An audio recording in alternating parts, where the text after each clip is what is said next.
বলছি আর খৈনি খাবো না। চাঁদনি রাতে আমি টুম্পার সাথে যাবো ডিনার ডেটে কোচ মামলেট খেতে।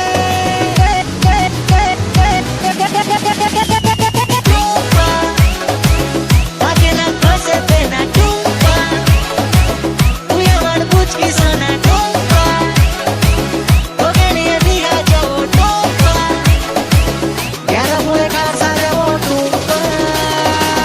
ए डूम्पा आय आय डूम्पा आ जाओ मेरी पास थोड़ी चैन